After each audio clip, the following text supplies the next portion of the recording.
Oh, we're back! Oh my god.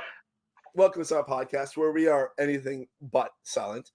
We That's right. are so excited to be here today. How are you today, Davey? I'm pretty good. I just spent the weekend with some friends. We played like a little Survivor mini. It was really, really fun. I decompressed and hung out with my family, and now I'm back in New York City, just like living it up for my break. That's great. Oh yeah, You? because you have a winter break right now. Yeah. Yes, I do. I'm doing good. It's a little start of the moving process for a new apartment. I'm very, very excited. Right next to Prospect Park, which is gonna be great. Oh, lovely, I'm so lovely. excited. But I'm even more excited about today's episode. We're gonna be talking about today Survivor New York Season 5, Bannerman Island. See what I did there? Yeah. Yes, I saw it. And I'm really excited to talk about this esteemed guest that I cannot rave enough about. This person, I've played with this person. I know what this person offers in terms of insight. Really cool person. And I guess without further ado, let's welcome Kyle to the stream. Kyle. What's going on, guys? I'm a really so this is a very real fact. I'm about to say it's gonna get very weird because Davey's in this. Well, I'm about to say too. But you are literally one of my favorite people in Survivor New York that I've not met.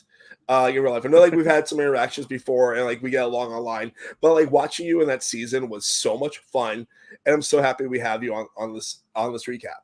Oh, thanks. I'm really excited to be here. I love this energy. This is great. Yeah. Really, really excited. And also I think I hope I am correct with the statement. You are a super fan of Survivor. You love Survivor, right? I love Survivor. Oh yeah. You love Survivor. Oh yeah. Yes. Yeah. You're not wrong. No lies detected. Also, not wrong. Guys, shout out our friend Robin in the audience today. Hey, we'll be talking about you a lot tonight. That's for sure. Yes. I have a lot to say about Robin, and that's not shade. That's not shade. I mean, it's a very Robin heavy episode. Not even a spoiler alert or anything. Just lots of Robin. They have a moment tonight that I can't wait to talk about. Yes. I think we all probably wrote that one moment down. Yeah. Yes. We stand an icon here. That's all we have to do. Yes, we do stand. We stand and we notice iconic behavior. Yes, and we call it out. Yes, we do. And before we get too deep into the podcast episode, we obviously have to ask the $1 million question. Kyle, as a guest on our podcast, if you were a weapon in this Bannerman arsenal artillery, what weapon would you be and why? Yeah, all right, I'm going to sell this to you because I'm not sure if it really counts as a weapon, but I feel like it does. So I'm going to pick a shield. Oh, that's a weapon. That is a weapon. It's defensive. I mean, you can use it to protect yourself, to protect allies, to deflect targets, to deflect shots at you. And then when you need to, it's kind of brunt object. You can use it to cause some damage and take some shots. So works for Captain America. It worked for Goofy and Kingdom Hearts. Yes. I hate how much those both are descriptive of your game of Survivor New York 4. Oh, and I'm loving the Kingdom Hearts reference. That was a Did they just announce a new game? Comment. I think we were waiting for Kingdom Hearts 3 for years, and then I think they want to do an opener world for Kingdom Hearts 4, but I'm actually not sure. Well, I'll play it. That's all I know. Yeah, I'll play it too. I grew up on that shit. Yeah, good stuff. A great offense is sometimes a great defense. So I really, really love that answer. Oh, that was so nice. So nice. Thank you. Yeah. You're welcome. Yeah. You're welcome. It's all about mitigating your threat level, and that's what a shield's great for. Yes. Oh, and I think we're going to talk a lot about that today as well. I think that's a big part of the episode, actually, if I'm not mistaken. Yeah. Yes. And I think in general, we have to know how to mitigate our threat level as well as other people's threat levels. Did you guys hear before we go further that Jeff Probst is copying what Chris and Naomi do? What are they doing? Well, so Jeff Probst is going to be hosting an official Survivor podcast, right? Oh, I saw that today. So Chris and Naomi sort of with us, but more, with the behind the scenes stuff. I don't know. I'm intrigued, but I'm also what about Rob Sesternito? And fuck his drag, right? Tyson's also really and good. Tyson. Yeah. I mean, and No Buffs is good, but right. Yeah. There's so many Survivor podcasts. I wonder if Probst will be able to do it justice. Yeah. Also, I love me Jeff Probst. I don't know how much we have to hear him talk anymore, though. Hey, Valencia. Hi, Valencia. Stan's gonna be watching. Hi, guys. We'll have to watch this later. Yes, you will, Stan. You'll have to hear every single thing. All right. Without further ado, shall we get into it? Let's do it. Let's do it. All right. So this episode 8. This episode's called "Butterflies Dancing in Your Tummy." Very, very fun analogy. Don't know what to make of it yet, but I can definitely relate to that butterflies feeling when you go to tribal. Yeah. Or like there's no other feeling like it. Having to sit down and listen to everybody and kind of suss out what's happening. It's like every time I've gone to tribal, I always feel like I'm about to get voted out. Yeah. And like there are tribals I've survived, but it's like that thing in my brain's like, I'm done. They're like, we don't need this guy anymore. So like whenever we lose a challenge, I'm always like so scared. So I fully understand exactly what this title of the episode means. Yeah. I don't forget to let me remind you or tell you some tips to help you know when you're not gonna like when you're sitting in that tribal and you're not gonna go. Because there are genuine signs where you can pretty much discern who's gonna go and who's not. Unless it's a blind side, which is the reason why they call it a blind side. Fair. The episode starts off with Veronica, and I just love my queen Veronica. Before I even say anything else, she has been playing, and she has these really logical pitches. Though we have heard from other guests and other parts of the podcast where just because it's illogical to you doesn't mean that it's illogical to anybody else. Yeah. Yeah. I've always really enjoyed her game, and I'm really happy that we're getting a lot more of her in the more recent episodes. I think she's a really, really great confessional artist, and confessionalist or artist. Confessional artist. I think she's a great narrator. She's great. Yeah. And I'm kind of sad that we didn't get much of her in a good chunk of the episodes in the beginning, but like whenever we get her recently, she's been freaking gold, man.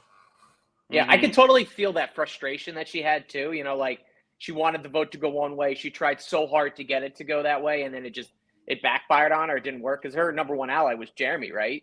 Yeah. At least he was up there. So I get that frustration of having an ally that you want to save and you want to direct the vote and not having that. And then like especially when it seems so obvious who her target was and why she wanted that target done. So what's the most important, I think, to me is like when you have a moment like that, you can be frustrated for like one confessional and then you got to immediately like bounce back. Yeah. Yeah. I just like love how she just calls it all out. Like her opening confessional was so good. It was like, I'm green, I'm blue, I'm purple. Shut up. Like that was so like true. Like I felt that in my bones. Yeah. It's true because we did 2 confessionals like that, one from her and one from Kristen later in the episode, where it's like just because they started off this color, or I've been in this color for most of the game, doesn't mean I'm that color the whole game. It just means that's who I started with. And it's important to know that you're playing for yourself and not just other people. I said this in when we were doing coverage for Survivor Philly. I think that sometimes people just look at what your previous tribe lines are, and then that's it. Like you can't really deviate from that. And so, as someone who has like played fluid games and whatnot, Kyle, how important do you think like tribal lines are once we get to the merge? I think anytime you have a connection with any player, it's important. I mean, obviously, like even if you take season 4, for example, with us, Davey, like, you know, we formed a really good relationship and we were on separate starting tribes. But then, you know, it's hard because you want to save your allies because you want to have as many possible paths to the end as you can get. So, you know, at some point with all, especially if how many swaps there are and everything, when the lines just get so blurry, it's so hard to really, you got to go with who you feel is your best bet. Regardless of color, you got to go with who you feel is your best route to, and who's going to watch your back the most. Yeah. It's vibes. It really is vibes. And speaking of vibes, this challenge brings me back to some really, really sick vibes. No, it's such a fun type of challenge. Yes, it's a fun challenge. It's like the scariest one in the world to play. Like I've done it a couple times, but I feel like you're screwed the whole time because you have to have a certain amount of like pressure going against the rod, but also if you let amount of pressure off, even if you have a lot of pressure on the rod, that means you might still get screwed over and your rod might drop. Mm-hmm. This challenge is so much more fun to watch than to play. Yeah. Oh, I love a good push and pull. Have I ever won it? No, but I would love. I love playing it. I love seeing it. It is so juicy. I like the addition of the balance beam. Mm-hmm. I thought that really added to it. Yeah, I really liked. Oh, because this challenge could go a long time, right? Like I remember even our season, they had to jump to one leg at one point. You were doing the craziest dance I've ever seen. But like you got to find ways to, because there are some people that can really dig deep at a challenge like this. So I think the balance beam just is another equalizer. It's another element to overcome. And there was even one point in it where the beam was shaken and it was bothering some of the other contestants. So I liked that atmosphere to it. I like that aspect. Oh, I like that usage of equalizer. That was very good. Very good. We love a good equalizer. Yeah, I like a balanced challenge. Yes. Balance. Balance and balance. Here's that. We have people are just falling. I think something that people don't realize with a push and pull challenge is the amount of focus that goes into it. Like you really need to distract yourself from, I guess, the pain and the stamina, and then you also have to focus on making sure that there's enough tension to keep yourself alive. There was one person in particular in this challenge that you could see their strategy. It was Annie. Her eyes were fixed on one point and the entire time. And I love that because that's what you got to do. You got to zone out, but stay focused. Yeah. And I thought you could tell with her, and I like that. I know. I was looking at her. I was like, "What is she looking at?" But then it dawned on me. She's literally distracting herself, and that's the reason why I'm a Stanny. I love Stanny so much. I'm standing Annie so much. Oh, double. Got 2 marks. 2 marks. You okay? Sorry about that. No worries. So we were just talking about our love for the push and pull challenge, but then as challenges do, people fall out.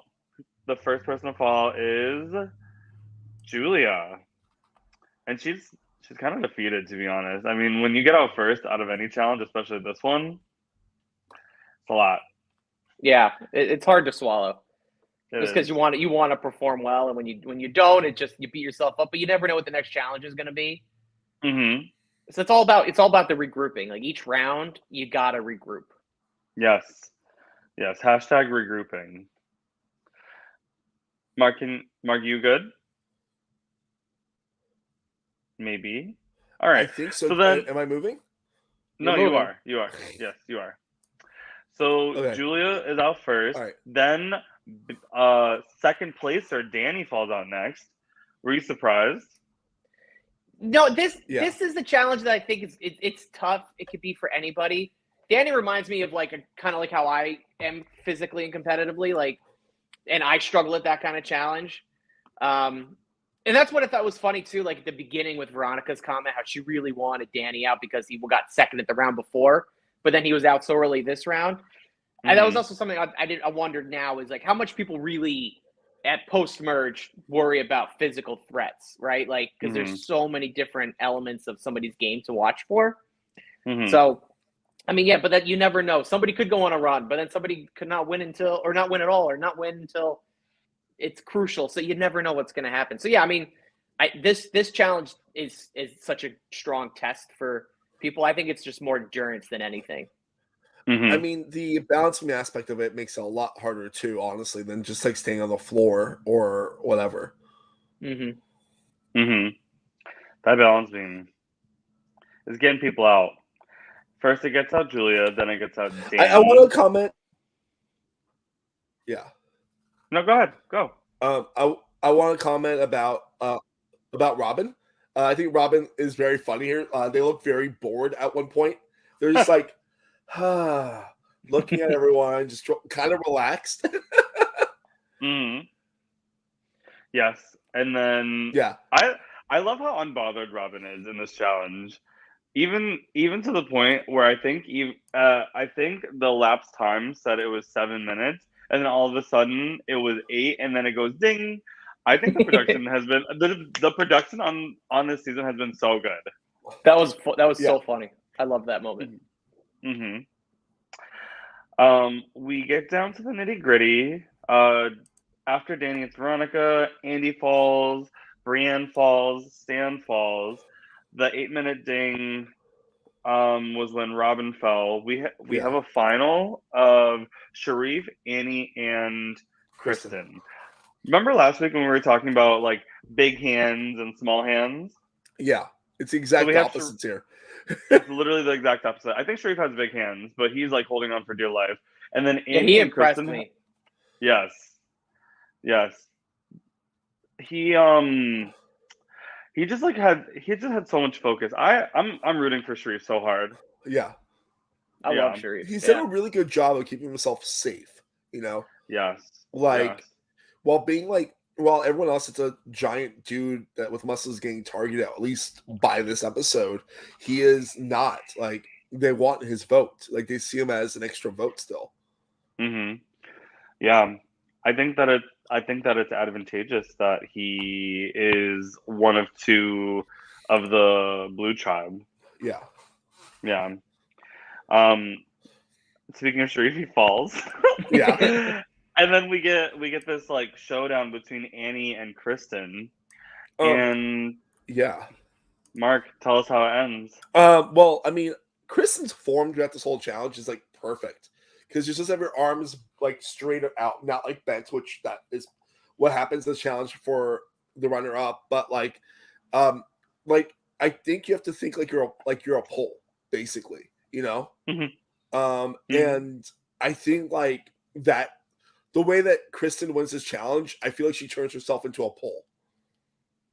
She's steady. That's a really weird way to say it, but you know what I mean? Like, you have to like become one with what you're holding in this. Yeah. I sound insane. She killed it. It looks like she does this for fun. Yeah. Just like on the weekends.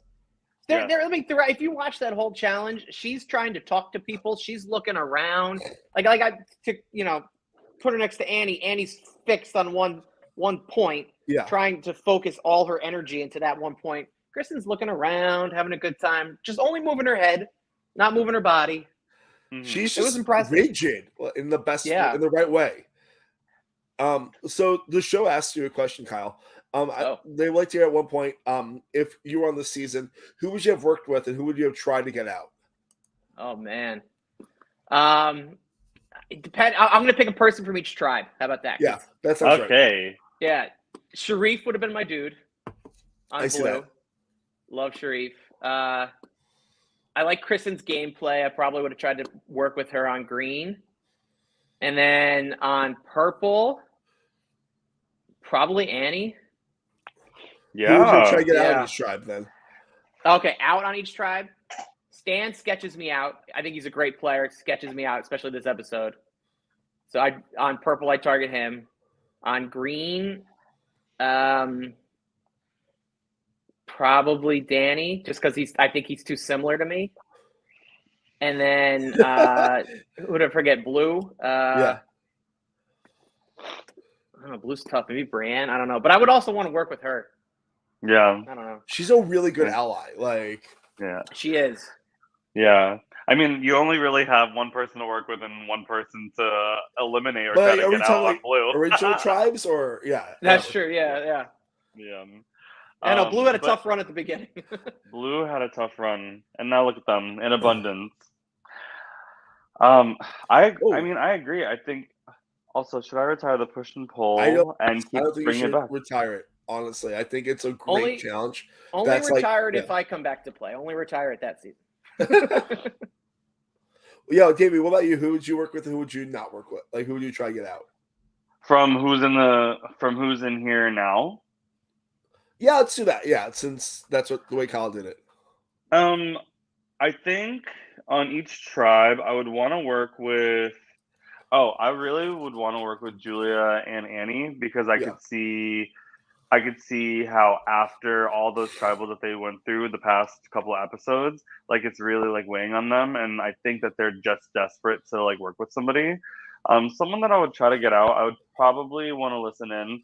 I think that I honestly am thinking the same as Kyle. Like, I would want to get Stan out.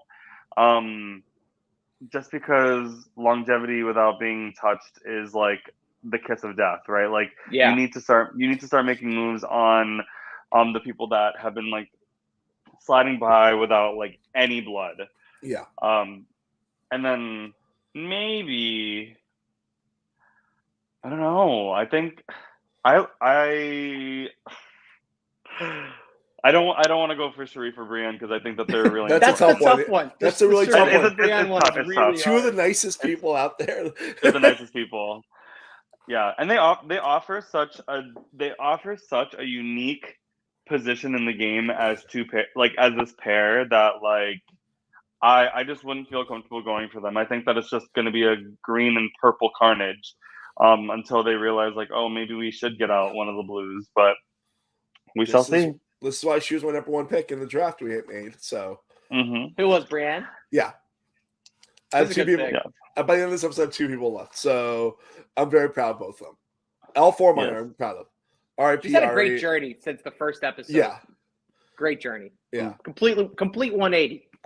Mm-hmm. Honestly, I think she's in like probably the best spot of everyone at this present moment. I totally agree. Mm-hmm. Yeah, I think there's something to be said about the consolation prize of having to survive and fight through so many tribals. Like, once you get to a point where you don't have to be like under fire in a small group of, 6, 5, or 4, like you really can start making moves by pairing up with other people, which is, a great part of Survivor.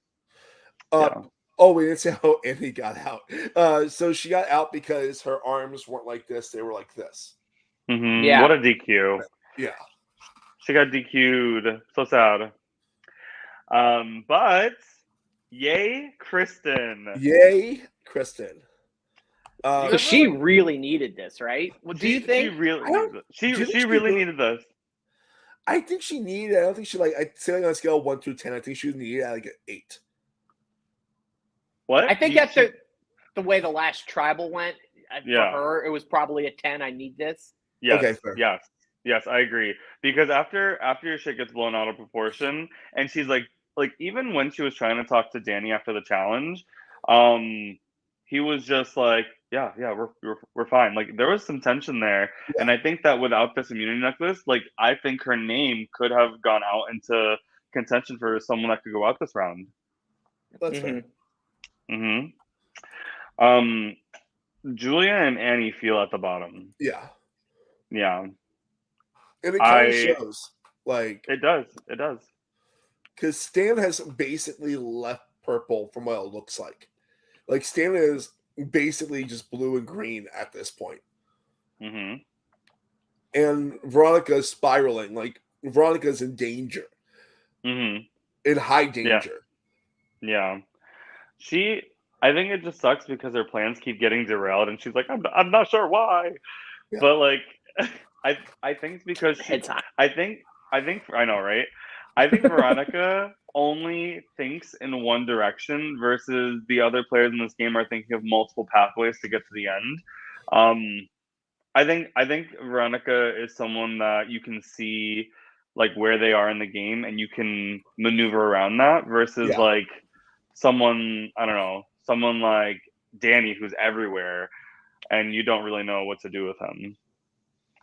Yeah, I have a note I wrote for Danny. Is he's either he's a genius or he's the most reckless player this season. I can't decide. I haven't put my finger on it. Oh my god. I have five notes. I have like the most insane thing I ever wrote my entire life. Yes. Yes, I do. Yes. Can we talk about the big thing that just happened though? Like after that whole like trying to figure out Blue will work with them. It's day 2. It's day 2. It is day 2. It's day 2. It is day 2. It's bright and sunny, and the cicadas are a little more quiet. Yes, and everybody looks so good in this like cloudy gray kind of filter. Oh, it's like it's gorgeous. Like the storm is coming. Everybody's in like all black. Yes, Stan is drinking coffee and beer. Yeah, was he having a beer? I wrote that down. What was Stan drinking? I actually like tweeted that out. He like half confirmed it, but I'm not sure. I think he was having Is it I like think he was apple having apple juice? juice. Yeah. I think he was having apple juice. I don't know. I don't know if there was beer on I the mean, that's bet, fucking but baller though. Like 9 a.m. like in the middle of a Survivor game, be like, I'm gonna fucking have a coffee and a Yeah. beer. I'm gonna have a Also, beer for those first that thing know, in the Survivor New morning. York doesn't want you like to starve and die. So there is food. Yeah. Like there is accommodations in that regard. Of course, you're still Mhm. sleeping outside and everything, but like it's. I think people. I think the importance of the game is important, like the elements, but like I think it's nice to have a small breakfast, lunch, or dinner during the game to help keep you like centered in that regard. Mhm. Yeah. Yeah, I I've don't done think both types of games. It's such a difference. I don't When you think have that's no orange food juice. It was the versus wrong food. color. It was Yeah, definitely Survivor New York, I don't think that it was orange juice. it was more of an amber color than an orange color. Yes. Um But yeah, I mean, like our little merch I think it is feed. really great though that like Survivor New York sits on that side of like, hey, we're gonna put you through a lot of shit, but guess what? If you make it this far, you get breakfast. If you make it that far, you get lunch. You know, like I like Mhm. that. So Yeah. You got to work for it. Speaking of Robin, who just put a comment on the screen, I love their comment about the muscly men falling off. It was funny. Like I just think that everyone now at this point in the game, the final 10, everyone is just hyper aware of all the things that are happening around them, and it's just cool to watch the gears starting to turn because Robin said that she wasn't sorry, they weren't a survivor stand from the beginning. And so That's now right. as the game is progressing, it's really, really nice to see them. Crumbs on my bed. Is that I can't tell who it is. I don't know. Robin but Winter. I know Robin's that's winner. right. Yeah. Crumbs on my bed. And like I think we know each other.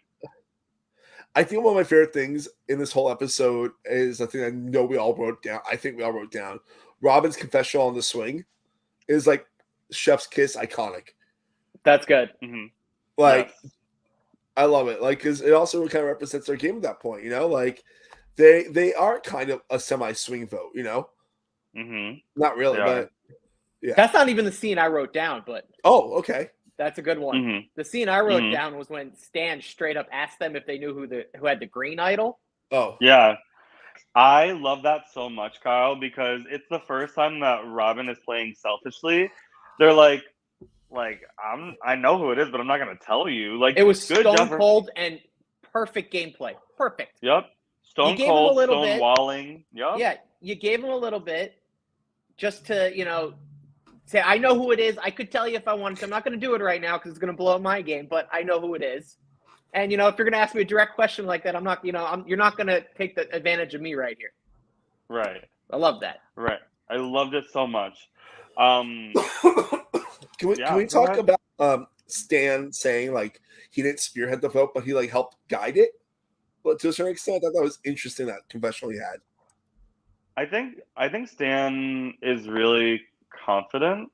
Yeah. Dare I say overconfident? Yeah. I could see it. He has so many connections. It's incredible to me. Yeah. I hope he's not getting too big for his britches. Like he thinks that he's spearheading / like leading the votes in a certain way. But I think sooner or later, like if one person is already catching on to him, I'm sure that more people will start catching on to him as well. Mm-hmm. Yeah. Mm-hmm. This would be a great time for Stan to like take a back seat. Yeah. Like you pulled off the vote you wanted to. Now, if you're confident in your alliances, just take a back seat for a couple votes. You got your revenge on Andrew, and now chill. Yeah. Yes. Before we go even further, I loved Andy's confessional of saying like, you don't want to like start floating around these plans.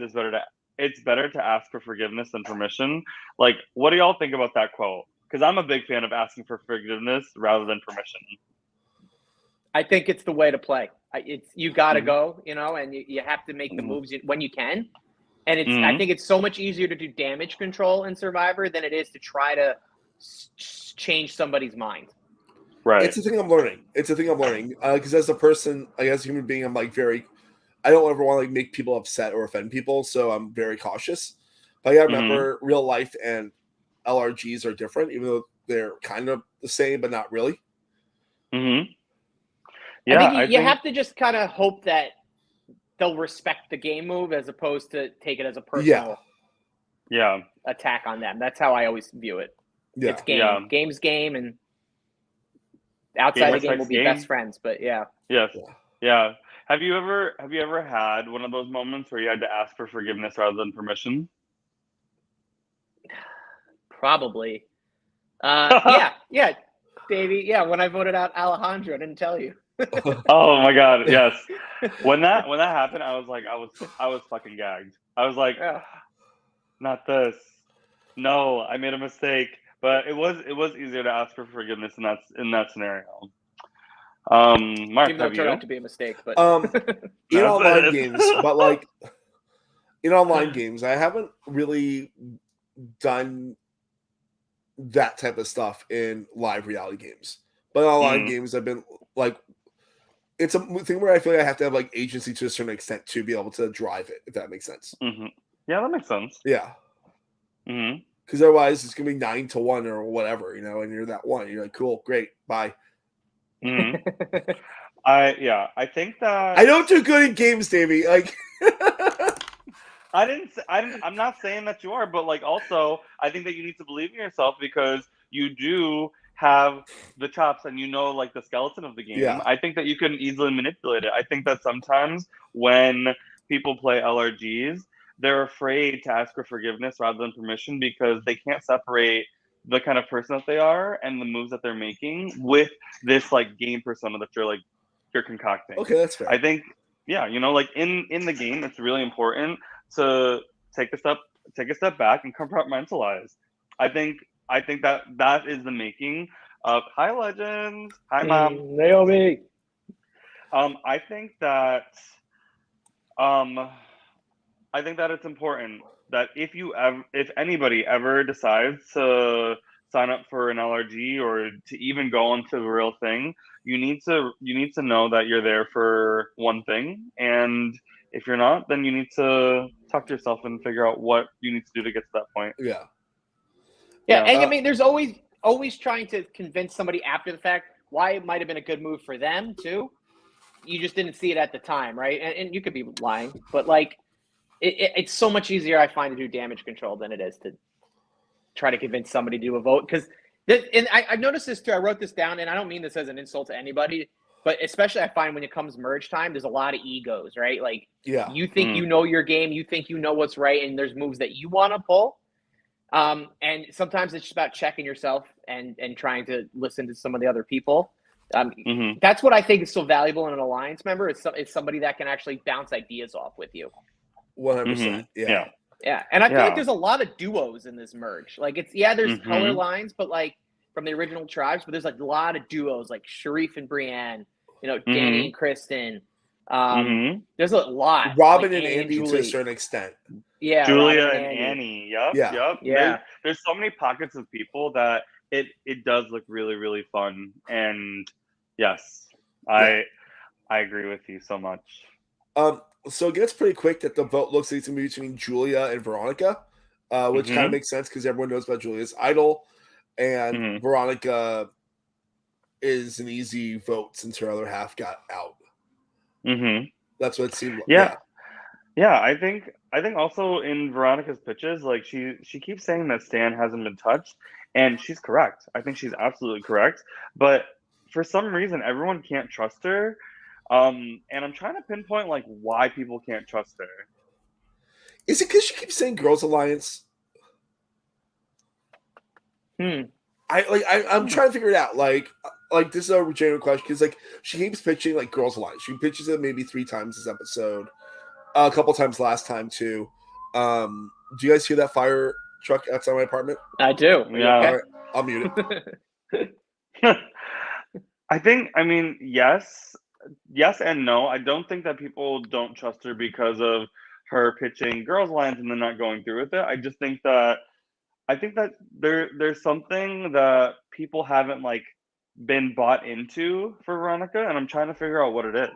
I think it's also hard, like when you're number one, like with Jeremy, goes home and is like, he was pretty much a unanimous vote. Yeah. You get like a stain on you, right? Like the target transfers. So like, I don't think she's doing anything wrong. I just think she has this unfair target that was on Jeremy that transferred to her, and everyone's like, all right, or she's going to be an easy vote. The benefit of that is, like, if people decide, all right, well, we could get rid of her later, we'll focus on somebody else, she could slip far, right? Yeah. So it's about, you know, how you can maneuver yourself with that target on your back. So it could be a blessing, it could be a curse. It's going to be tough to get alliances because of it, but if she plays it right, she could slip through. Yes, she could. Yeah.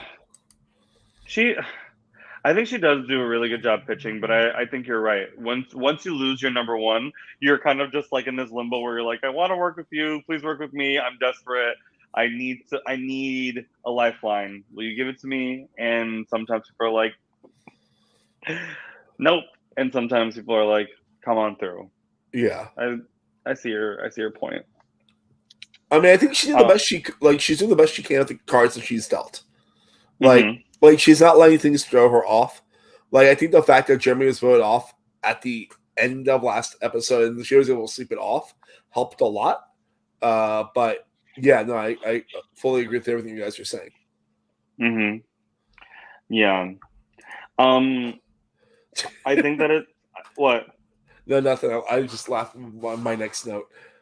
Yeah, I think that it's very intuitive that Andy says that Danny has fingers in a lot of pots. I think we talked about that earlier. Yeah, but he really he is. I don't know how to answer your question, Kyle. Like, is he like a genius or is he reckless? I think we'll find out pretty soon. Can we talk? I need to talk because let's talk about it. Last yeah, week, I mean it's right. It's there anyways. To hide his advantage at Tribal Council. I can't tell if that was great or bad. I don't think it's bad, but it's dangerous. It's my fear was that somebody would find it that would use it against you, and you wouldn't know where it was. Right? I like knowing where. Like maybe if he could have given it to an ally that he trusted to get that target off his back, but at least you know where it is. To just kind of have it. I get, but and then the counterpoint of it, it's almost like inserting a little bit of chaos into it, right? Like. He could go to Tribal Council, check, see that it's not there, and then cause chaos because he goes, I know somebody has this advantage, but we don't know who it is, and start throwing targets on people. So, again, reckless, genius, I can't tell. I guess it's just good to see how it plays out. Yeah. He's a chaotic agent for sure. And I do like how he's playing a little bit of chess and not checkers. It's very fun to see. Yeah. Where would you put him in the chaotic scale, like chaotic evil, chaotic good, neutral? I don't think that he's an evil person, but I would put him as chaotic evil because he is causing a lot of chaos. He's in every conversation. He has his foundation. Yeah. But all of his moves are always going to be centered for him. And that doesn't make him a bad person. I think chaotic evil gets a bad rep, but I do think that he's going to do whatever it takes to get to the end. And we see it in all of the interactions that we're seeing in all the episodes up until this point.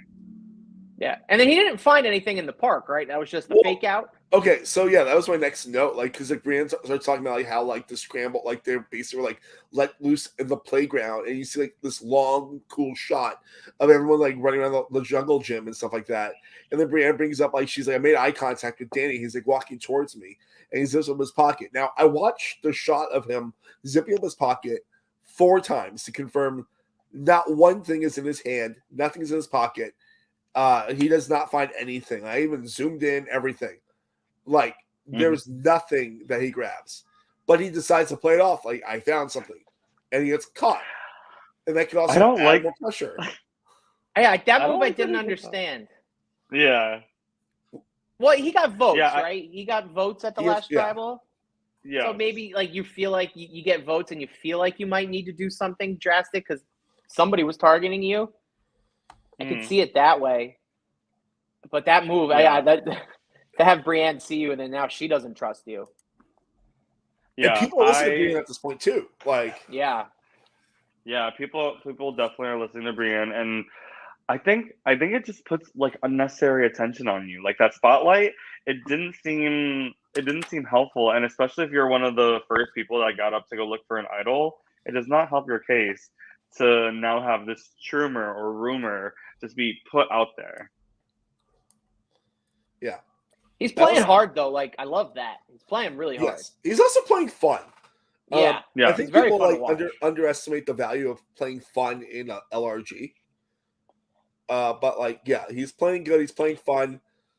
He's playing weird. Voting people out is really fun, to Mark. watch. I agree. I've done it before. Yeah. Am I a villain? Am I a villain? Am I a villain? I know it's going to come up too, but my favorite thing about Danny's episode 2 was how badly he wanted to be strip searched. Oh my god! Yeah, he basically like 4 times the tribal council. Yes. Can we before we finish this whole Danny with the idol possible thing? The zoom in on the idol being completely visible, on 10 feet away by the box. It's just there. Yes. It's just there. Yeah, I love it. A very open idol. I love it. Oh yeah, that I haven't found any idols yet. I wish I did, but I hope maybe it's because I'm just super focused on other things, like making relationships and trying not to go home. Davey, I'm the same way. I focus so much on the social, and the relationships that I forget to look sometimes. Yeah, I have this so I used to teach kindergarten. I taught it for 4 years, and by the end of the day, my eyes would be like this because just super wide, and I couldn't stop because I had to make sure that I didn't lose a 5-year-old. And so I think that's also how I play Survivor, where I'm always looking and trying to think about what's around me so I don't lose track of anything. So can't lose a kid. Can't lose a kid. I mean, you don't want to lose a kid. I mean, it happens every once in a while, but if you find the kid, then it's okay. No. If you don't find the kid, that's better than finding the kid. Oh no, I mean, I'm saying no that I've never lost a child. Okay, well, good. We don't want you to lose kids. You're not a bad person, Davey. You're just as a Survivor player evil. No. Yeah. I'm a oh my gosh. For me, when it comes to idols, I always look for them, and I once found an idol clue immediately in a game, and it got me voted out first. So, oh no, literally, they're we can't trust the Mark. I'm like, but I'm beautiful, and it didn't work. But that was the game that was played in Zeke's house. But yeah, no, I'm scared of idols. The idea of having an idol and try to be normal after that and be like, yeah, I'm still looking for the idol. It scares the shit out of me. Yes, definitely. I want to go back and look at the strategizing, which, also they only have 15 to 20 minutes to strategize, and it goes by like that. Yeah. This was really good strategizing round. I like how before Veronica joins, there's a group of Kristen, Robin, Julia, and Annie.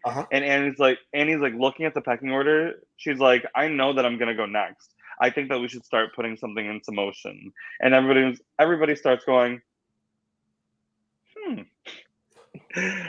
It's really nice to see seeds being planted, and I don't know, someone like Annie that's very unassuming that people continuously underestimate is starting to do some things. It's making me very excited. Yeah, it's that whole little scene right before it with Andy's confessional about him being I'm trying to lie low and get through the next round and stuff like that, and then his name comes up as a potential name with the female alliance, with the women's alliance. So and you don't hear his name again for a while. It's such a throwaway name too. I wanted to pose this question to both of you. At this moment, after watching all these confessionals and groups and one-on-one strat chats, going into this vote, who do you think is in the best spot? Brienne, I would say, is in the best spot. She's in the swing votes, but she's not the obvious swing vote, and she's not calling the shots on it. Also, if we're looking gender line alliance type stuff, she's also in that majority women's alliance if they make that happen. Yeah, no, I 100% agree. Brienne's in the best spot. Yeah. I kind of think I even though she does have the necklace, I think Kristen's in a really good spot.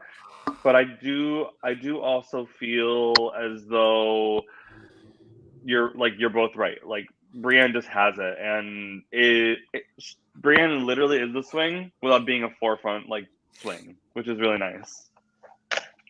My fear for Kristen is her alliance with Danny and how all over the place he is. Like that could hurt her at some point. And but she also brings up that she's got many options too. Yeah. Oh my God, more cops. They know I'm on the podcast tonight. They know about the podcast. They're like, oh man, we have to go from Brooklyn all the way down towards Atlantic City. Yeah.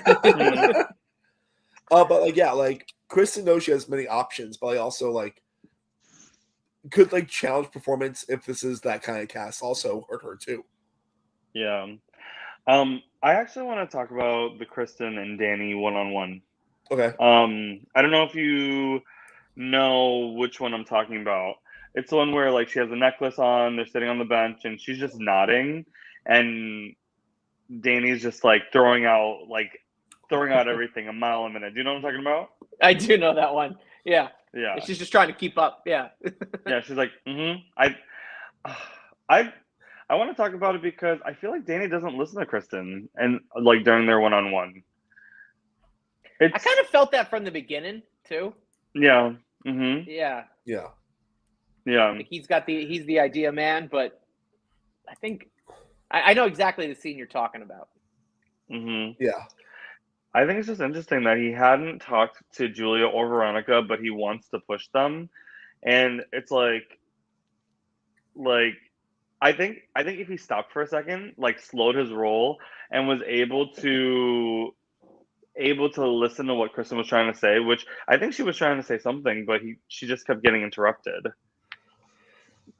Yeah. I think Danny drank all the coffee that they gave them that morning. That's why Stan had some beer. Yeah, Stan was chilling with a beer. Danny drank all the coffee and then just started sprinting around the field, I think. 100%. And he also is hell bent on getting Julia's idol out of the game too. Yeah. Yes. Yeah. I think it's also, I wrote this down for Sharif too. I feel like at this point, it's the second morning. A lot of people have that. They must have caught big move-itis. They want to make some moves and they want to impact the game all of a sudden. You don't have to rush into it, right? It can be fluid. A lot of people want to direct the pace of the game, and sometimes the best strategy is to just move with the pace, right? Keep with the flow and not disrupt it too much, because that's when you can pull off some of those sly moves. Sharif said it in this episode. But Danny, I feel is trying to set a pace right now. Yeah. Yeah. That pace is it's fucking too fast. It's too fast. It's really fast. I think it's fun. It's fun as hell. It is. It's fun to watch. It's not fun to keep up with. I'm out of breath trying to catch up with him. But good on him for having that pace. I want to bring up the Julia and Andy scene. Yes. It starts off with her just crying. I feel so much more just the second or third time she's cried in an episode. Yeah. This game is getting tough, and I feel for Julia. I was gonna make it a joke. Raise your hand if you've ever cried before the finale or the final tribal council in the game.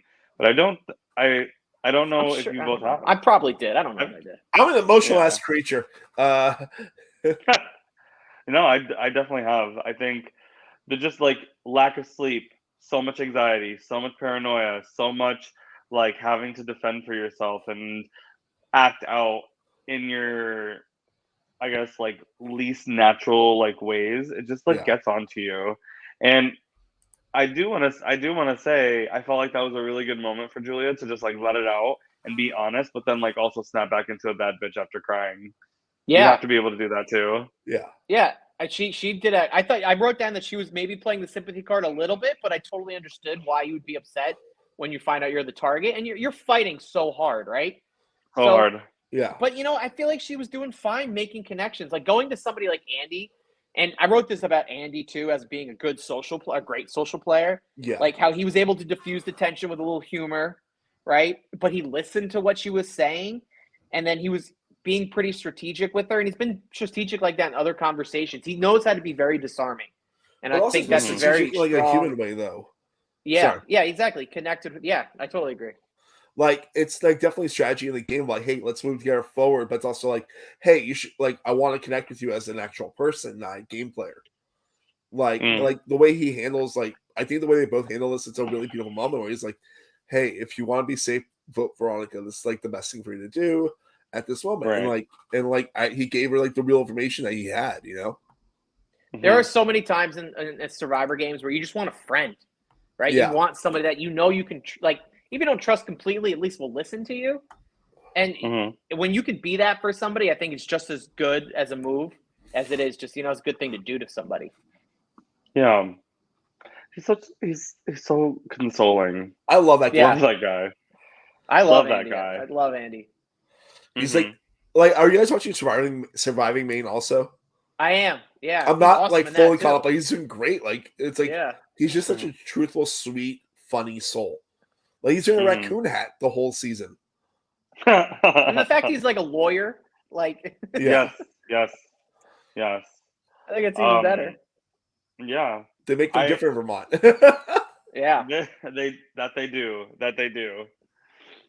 He comes through with the episode title, "Weird Butterfly Dancing in Your Tummy," and I wrote this note: knowing purposeful groups who can stay as duos and who can be broken up. I don't know why I wrote that. Was that during him and Robin? Yes. Yeah, because like that was an interesting little scene. Because like in my mind, like because like I brought up earlier, like how like I feel like Andy and Robin are actually each other's like number ones. Yeah. Whether they know it or not. Like I know that Robin's like, oh, Stan's my number one, but like it seems like Andy's like trying to play with them more than Stan is. And like trying to give good advice and like they work well together about like figuring out like what they need to do to get further in the game. Yes, I concur, kind sir. That is actually a low-key duo that I didn't think of as I was watching this. Andy and Robin have let bygones be bygones and have come together. Yeah. Well, that's a good question. Out of the duos, who's the weakest? Like who has the most potential to break off? That's a good question. That is a good question. Let me think about that one, Kyle. I'm gonna think Stan about and his skirt pants thing that Robin makes fun of. That was so good. They do look comfy. I mean, they do. They do look comfy. I almost feel like it's Danny and Kristen. I don't know. Yeah. Yeah, so Robin just wrote that their flaw was not really going full in on their alliance. I can see that. I mean, I feel like, I feel like Robin probably realized this episode that like Andy might have been their number one. That was the vibe I got from their energy. I'm hanging out with them tomorrow, so I'm sure I'll find out for sure. Yeah, I mean, text us with the info. Yes, for real. Text us with the info. I think Robin is so insulated in other groups that they don't get to give their full attention to Andy. I think with that whole Kristen, Robin, Julia, Annie, Veronica crew, well, also with the Greens, but also like with the Dragonflies, I just think that their eyes are laser focused on making sure that they're not voted out, that they don't fully invest with Andy, which is okay. Yeah. It's okay. So we have the moment of Stan, like, is like, I'm working with Blue, even though everyone thinks that he's working with them. And he still is in a great spot. Like, his name has been brought maybe once or twice the whole season. Yeah, I think it must come down to, because there was a couple times in the pre-merge too, like when he got saved by the Blue to come over. I think if anybody played that Night Zero twist better than Stan, I'd like to see who it is, right? Like, I think he might have made the most connections then, because it seems to be really working for him this in the pre-merge, in the swap, and now it seems to be working pretty well in the merge as well. It probably was Chris Lord. No, but honestly, like, I agree. I very much agree. Like, he is sitting pretty while being a giant target. Yeah, I don't understand how he's doing it. It's really awesome. I applaud it, honestly. Like he's really doing a great job of managing his threat level. I think it's the pants. It's the pants, yeah. It's definitely the pants. I mean, at first it was the nipple slips, but now he changed his shirt twice, and now we don't get nips. So 14 seems like it'll be the final count unless something weird happens. Like he's doing good mitigating that threat level, which is what you have to do in Survivor. Yeah, I do think that something that is really funny is just watching Stan walk around in these cool pants, but then like purposely causing paranoia, because I think this is the point where Danny starts to unravel a little bit. Yeah.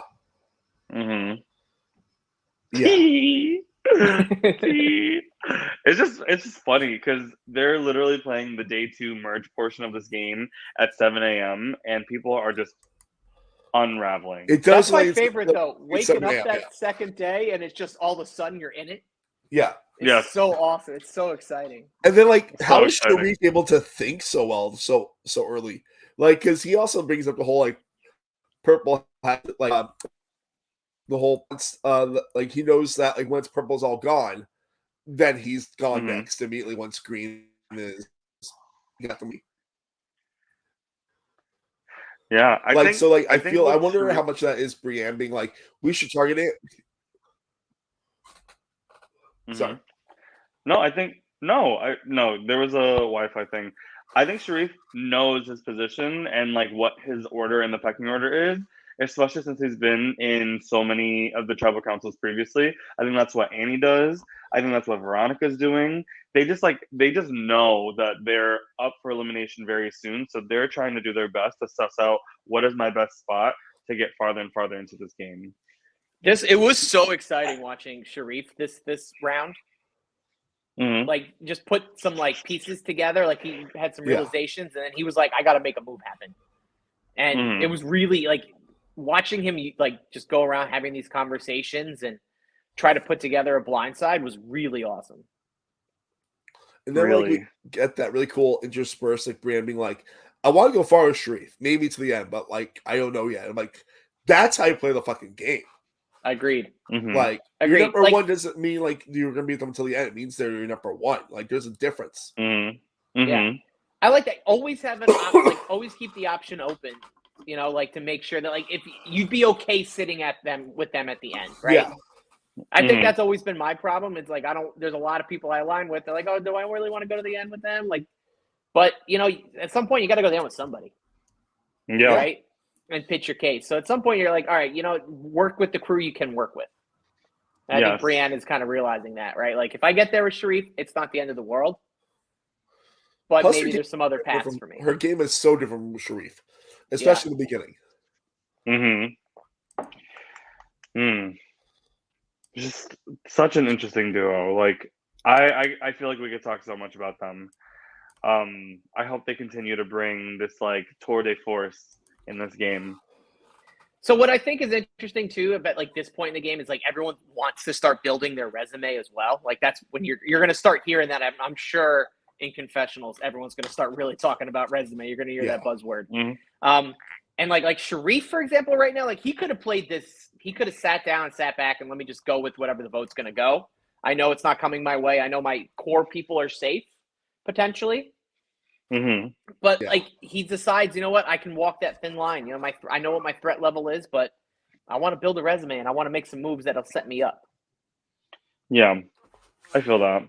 That's hard to do. It is. It's literally the chess versus checkers argument that we've been talking about. Yeah.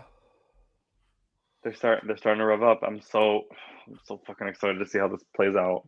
Well, it's gonna be really exciting, especially Danny spiraling the way he is. He starts counting the votes for Veronica in this episode too. He's like, "We got the votes." 1, 2, 3. I'm like, and then and then he goes, "Oh wait, we don't." Yeah, I think that's funny because Veronica and Annie literally just did that where they were counting in front of Sharif, and then that didn't work, and now Danny's doing it, and he's just like, oh fuck, it actually isn't working. I mean, when he votes, he doesn't vote for her, so good on him for doing that. Is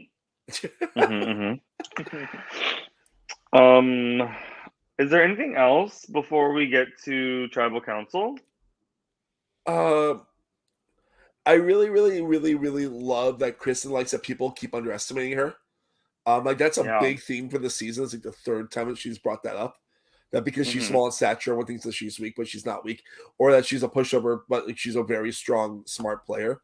I think it's really cool that like she understands that like people are thinking that. Let me think. She brought up like alphas a couple times. She goes, all the alphas are like trying to kind of stick together, and she's Julia, like, I could just hide behind them. Julia also brings up that like Brienne is someone to watch out for. I think that's a possibly important plot line coming up. Yes, that was a good read. Yeah, there's a couple good reads, right? Like there's a couple people that are really eyeing others.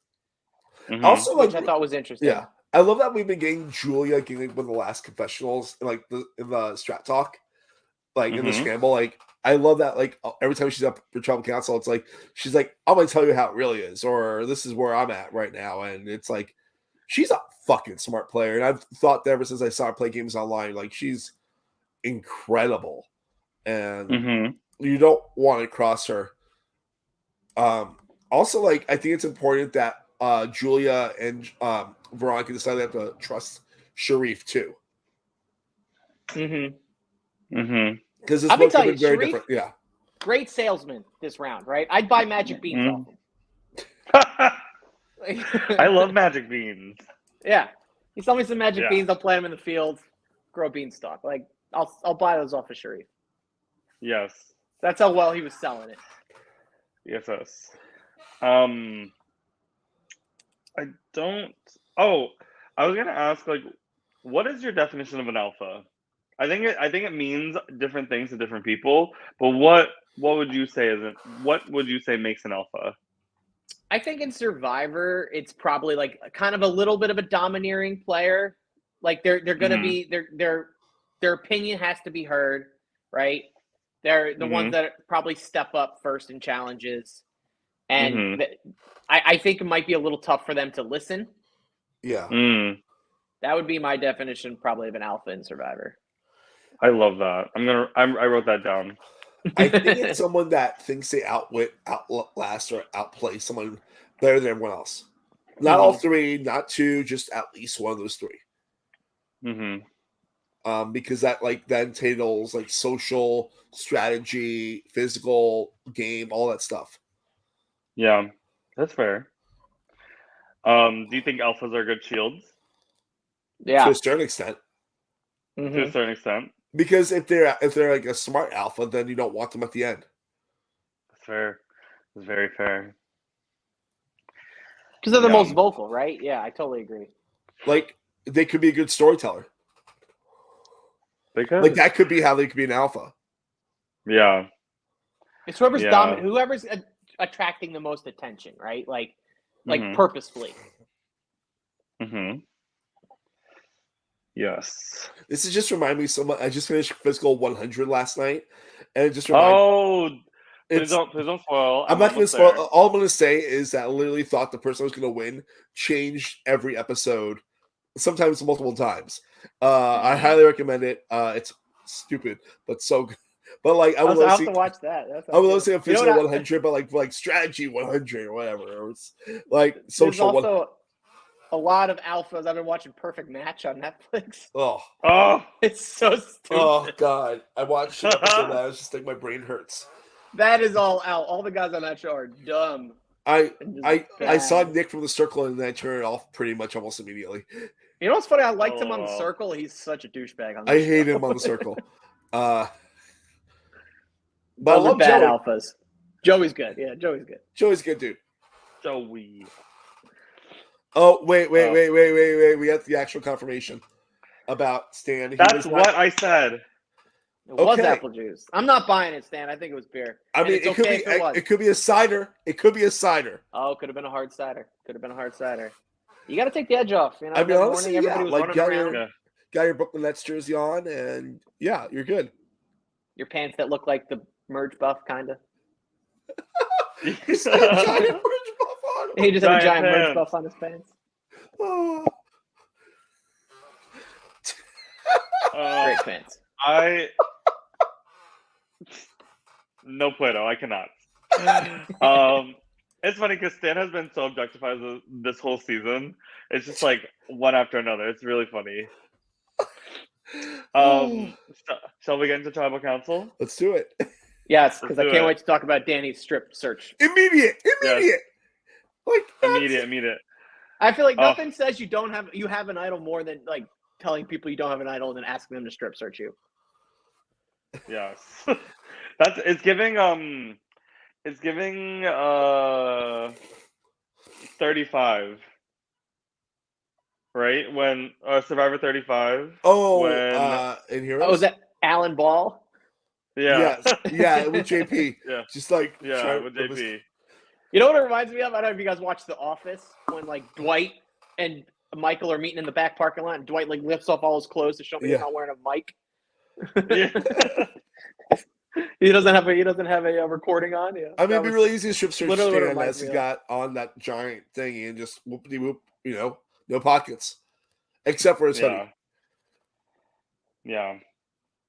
I get what he's trying to do. It would make me so suspicious, right? Like, why are you trying this hard to get that off of you? It would draw votes to me. That's like my big fear of that. Like, yeah, like I totally agree. Because like, if I see someone do that at Tribal, I'm like, I don't trust them.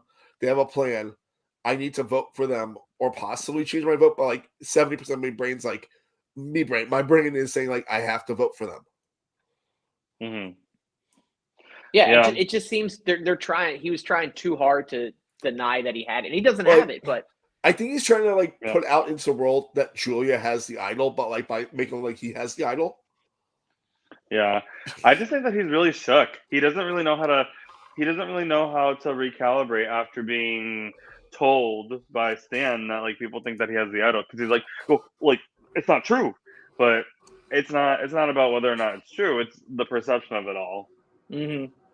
And then I have to highlight this, because after Danny's showing off his body and he's like, I literally don't have it.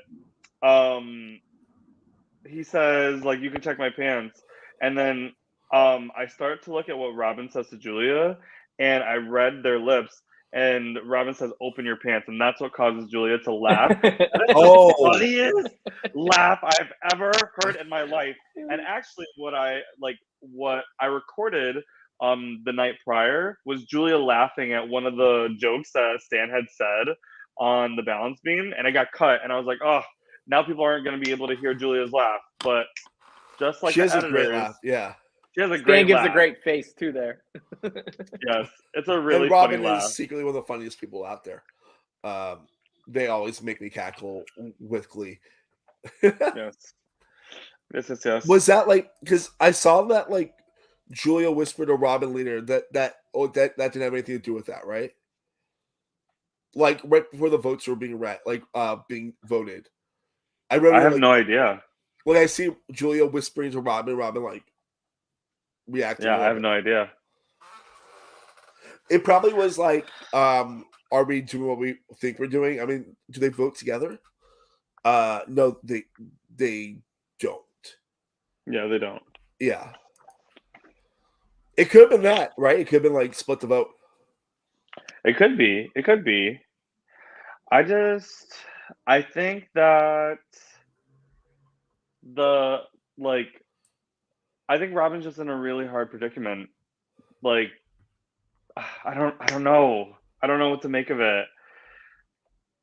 So Robin says, I believe Julia asked me if she should play her idol, and I said yes. And then we get that reaction, which is like the weird mustachy looking smiley face. No, it's just like the crooked smile, like, yeah. I mean, she did, so that was good. Yes. I don't know. Yeah. I hate. So we see a couple of votes, mm-hmm. and yeah, like Andy's name was going around a little bit at this point, and like we see, I think 1 vote for every person, maybe 2 for Andy, right? Mm-hmm. Yeah. Yeah, because you see Julia and Veronica write for Andy, and then Robin write for Veronica, and Andy write for Julia. Vote for Julia. Mm-hmm. Yeah. And it's like, could this be a weird vote? Yeah. And it ended up being a weird vote. It did. 6-3-1 vote. Yeah, they completely isolated all the greens. Yeah. Yeah, that was wild. Wild. Oof. It's Like, yeah. it's brutal. It's brutal out here. Like, Robin's face fully gagged everything while that was happening. Mm-hmm. Yeah, fully gagged. Edsel was gagged as well on the jury chat, or on not jury chat, on the jury side, which I do have to say, the power of a jury outfit. Yeah, So good. jury's looking good. Yeah, The boys Jeremy's looking looking good. on jury. Jeremy's looking nice. Yeah, Ed's looking good. This is damn 6-3-1 is just brutal. What a blindside. I mean, like, Especially when you're trying to split the vote, right? And it just doesn't work. Yeah. Yeah. and like it falls completely onto you. Yeah. Yeah. Yes. I think Andy played a fucking fantastic game. I think he Like, did awesome. Yes. I think he played the best game he could have played. A little bit Yeah. rough in the beginning, but like, I think he was a good ally to the people he was working with. Mm-hmm. I think he was a good adversary because he pretty much won every time except for this time. Mm-hmm. I was really, really, really happy to have voted to have drafted him because I think that he was a fucking great player, and I'm really I would play a game with him if I could. Like, I feel like he'd be a really good ally. Mm-hmm. He had an awesome shirt on too. Yeah, like Mhm. you want someone that you want someone that can be fun, right? Like, you're gonna be hot, you're gonna be miserable, you're gonna be stressed out. You want someone that like could talk good strategy and be fun. Like those, Yeah. that's Mhm. how I am at least. Like, Yeah. so I'm like, and also someone you can trust, and I feel like he hits all those things. Yeah. Do I have to give him his roses right now? If Kyle wants to talk about him, he could do that first. Yeah, Kyle, go ahead. Well, I said it before. The way he would talk, he was very disarming. He knew when to cut in a joke to disarm the tension. He knew when to listen. He knew when to strategize. I feel like he was targeted above like Danny because they probably thought Danny actually had an idol, right? Yeah. Mm-hmm. And I feel like he was kind of like the de facto vote because of that. But I mean, he's one of those guys. You let him get too far, he's going to win just on his popularity alone. Yeah. Yeah. Yeah. Robin's My first. said, yeah. No, you got it. Oh, my first blindside of the season. Yeah. That Gaggeroni, like that moment, just it does sting. I do like. I want to give Andy his roses because the first day that I ever met him, he just had so much charisma, and the way that he understood how he was going out, like he took it with class, and I just love his brain. This ability to discern lies and figure out the fallacies of people's logics because he's a lawyer and just being a like an all-around great person. To your point, Kyle, about being able to listen when he needs to, cutting in a joke. I think that's what makes a really great ally. Someone that can banter, zig when you want to zig, and zag when you want to zag. Like, he was just so good, and Yeah. I think he was #robbed. I do too. I wanted him to go farther. Empathetic king, right? I feel like What'd you say? empathetic king. Like, Yes, yeah. For sure. Should we For talk sure. about For sure. next week? Yeah, my and God, also the preview. his parchments were always great. Oh, yeah, they were awesome. Yes. Logan's Oh my God, parchments were always artist. great. I do have a Artist. question before we go to the preview because now Yeah. I'm wondering. I'm curious to see the setup here. Like, all right, now you had a big group vote together, right? And Davey, you and I can attest. Like, when you have a group that's bonded for like one vote, is this something that they stick with now and just pick off the rest of the greens, or are they actually going to keep Swips like flip flopping and like kind of do a more voting block kind of thing? I feel like this group is very voting block-ish. I think. I think voting blocks is a great way to define this. To define this season and this group of people, especially since we know that there are so many duos. Like, the amount of duos in this game now are starting to come together and impact and like intersect each other. And so I do think with the inherent nature of pairs, voting blocks is a really big thing. Yeah. Yeah, I feel like this group is prime for that. Especially people like Brienne and Sharif as the swing votes. Yeah. Like, yes. I love it. Oh, how the pendulum swings. But Let's talking get about to pendulums and things swinging, next week, there's that immunity challenge with the cheese board and the string and like the pole thing. I won that one. I won that one last season. And then we got Veronica says next vote is girls plus Sharif. Could make sense. Stan threatened someone. We can't see who. Can we figure out, like, it looked like it was Danny, but like Danny was next to him. So he's like threatening someone off camera, it looked like. I'm not gonna say. Yeah. I'm not gonna say, but I'm going to highlight the fact that Stan has not been targeted at all. Yeah. Like thus far. And I think something that happens with players that have been pretty under the radar and like low key for most of the season, as soon as their name starts to come up, there is inherent panic. Yeah. Also, Sharif corners Danny, and then Danny tries to make friends, but Kristen's not happy. Yeah. Oh my god. I don't know why he did what he did. I don't know why he did that. When you're tired, hot, and afraid of a hurricane coming, that affects your judgment. He's chaos. Yeah. I think he's just chaos. Chaos. True chaos. The chaotic child. Awesome. Oh my god. That's so funny. I'm really excited to hear Kristen's confessionals next episode.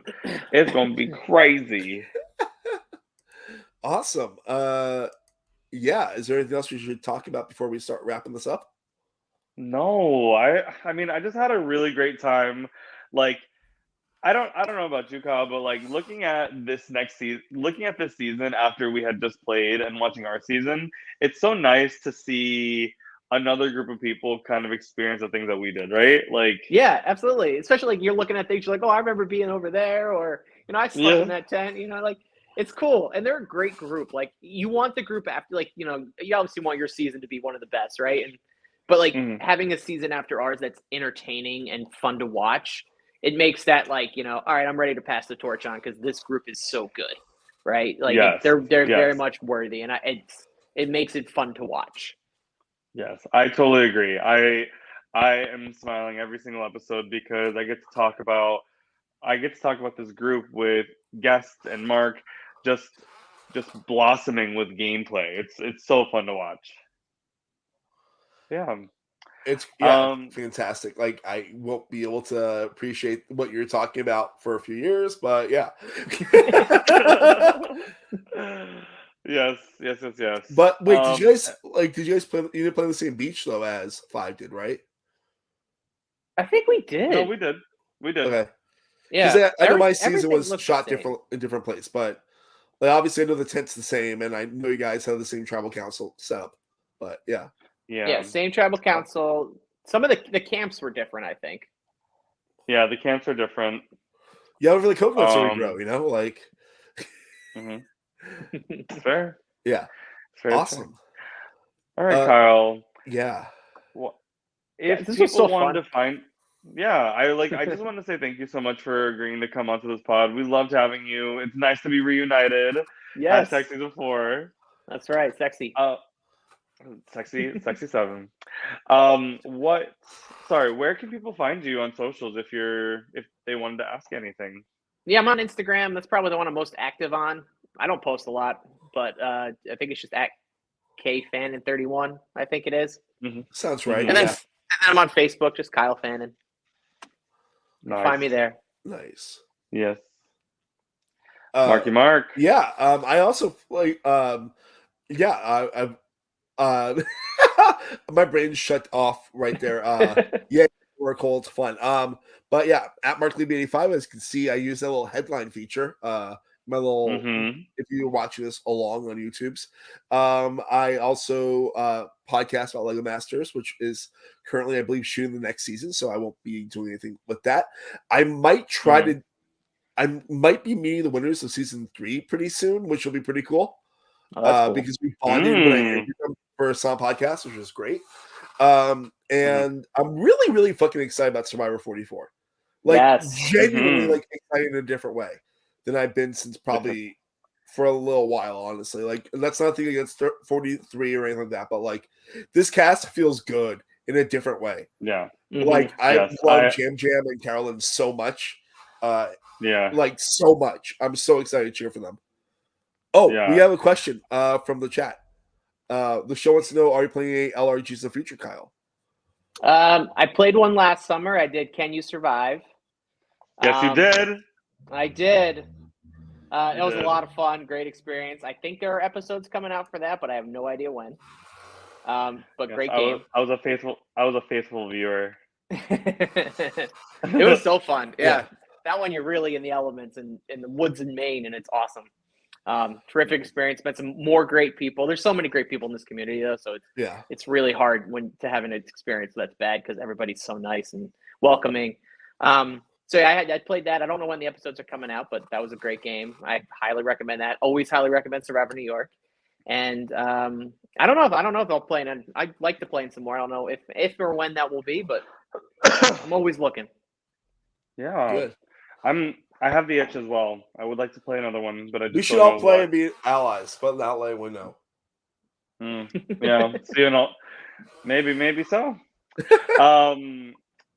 If you would like to find me, I'm at Daveyy Sak, DAVEYYSAK. I'm on Twitter, Instagram, Facebook. I also am gonna be doing like a month of like really intense, like not fitness, but I have a bachelorette party at the end of April, and I also am gonna be in like this hell month with this special project that I'm doing, wink wink. And I also want to like just go to the gym more. So, working on my body, working on my fitness, working on my social strategy. Love that. Also, people should follow Sound Podcasts on everything. Twitter, Instagram, YouTube. And because always great podcasts from amazing podcasters that aren't just myself and Davey. Yes, and in the words of Valencia Burns, like and subscribe and be a part of our family. Of course. See? Like clockwork. Like and subscribe to become part of the Silent Podcast family. I got you, Valencia. I got you, girl. Oh, man. This was so great. And with that, we'll see you guys next week. We don't know when because Survivor premieres next week at this time, but we'll find out. We'll see you guys next time. Bye.